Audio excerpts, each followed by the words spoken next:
What if I told you the greatest love story of all time began with you in mind? Hi friends, welcome back to Words for Living, where we explore practical and encouraging truths from Scripture to help you walk closer with God each day. I'm so glad you're here. Today we're talking about love, but not just any love. We're talking about the greatest love of all time, the love of Jesus. Whether you're feeling spiritually full or totally empty, today's verse is a powerful reminder of just how deeply you are loved.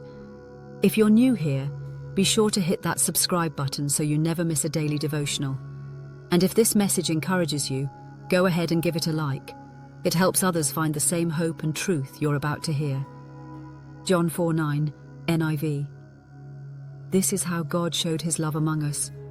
He sent his one and only Son into the world that we might live through him. When we talk about love, it's easy to think of it in emotional terms. Warm feelings, thoughtful gestures, kind words. But the Bible consistently reminds us that love is so much more than that. Real love, God's love, is action, it's sacrifice, it's intentional, and nowhere is this more clearly seen than in 1 John 4:9. This is how God showed his love. Those words alone are powerful.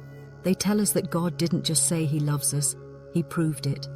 And he proved it in the most extravagant, costly way possible, by sending his one and only Son into the world. God wasn't obligated to do this. He wasn't responding to our worthiness, because the truth is, we were far from worthy. Romans chapter 5:8 echoes this truth. While we were still sinners, Christ died for us. That's the kind of love that doesn't wait until you've cleaned yourself up. It meets you in the mess. It seeks you out when you're hiding. It embraces you before you've even turned around. And Jesus didn't just come to earth to teach good morals or inspire change.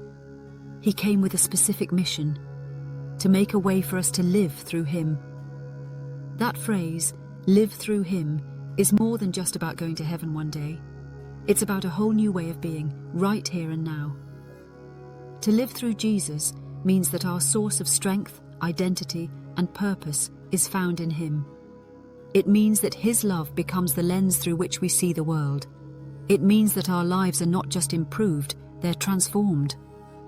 But transformation doesn't happen when we merely acknowledge God's love intellectually. It happens when we actually receive it, believe it, and begin to live in light of it. And that can be hard, can't it? Some of us have grown up feeling like love has to be earned, that we have to perform well, meet expectations, or avoid failure in order to be loved. Others have been wounded by relationships that promised love but delivered pain.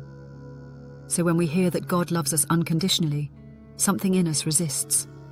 It feels too good to be true. But the cross says otherwise. Jesus didn't die for you on your best day. He died for you on your worst.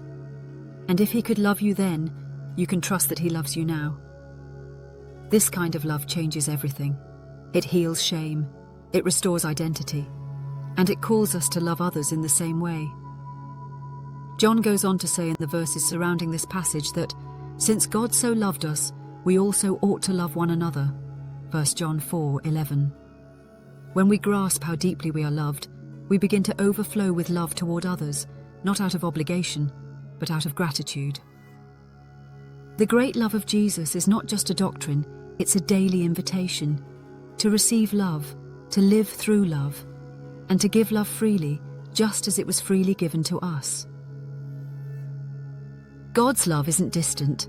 It's not reserved for the super spiritual. It's for you, right now, in whatever season you find yourself.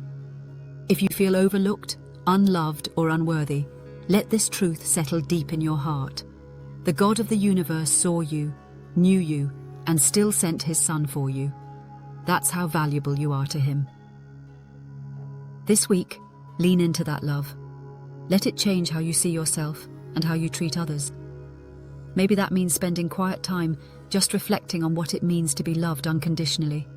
Or maybe it means reaching out to someone who's hard to love, with kindness, patience, or forgiveness. You might not be able to fix every situation, but you can show up in love, just like Jesus did for you. Ask yourself, who needs to experience God's love through me this week? Is there someone I've withheld grace from that I now need to reach out to? Let your response to God's love be more than words. Let it be action. Let's pray. Father, thank you for showing your love so clearly through Jesus.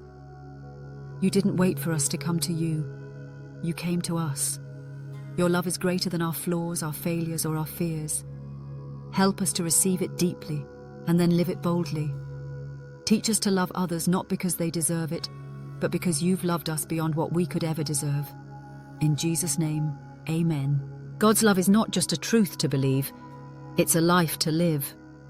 I pray this devotional has helped you take one step closer to embracing that love fully and freely. If it encouraged you, don't forget to like the video, subscribe to the channel, and share it with someone who might need to hear this today. And in the comments, let me know, what's one way you're planning to show love this week? Until next time, keep walking in grace and holding on to truth.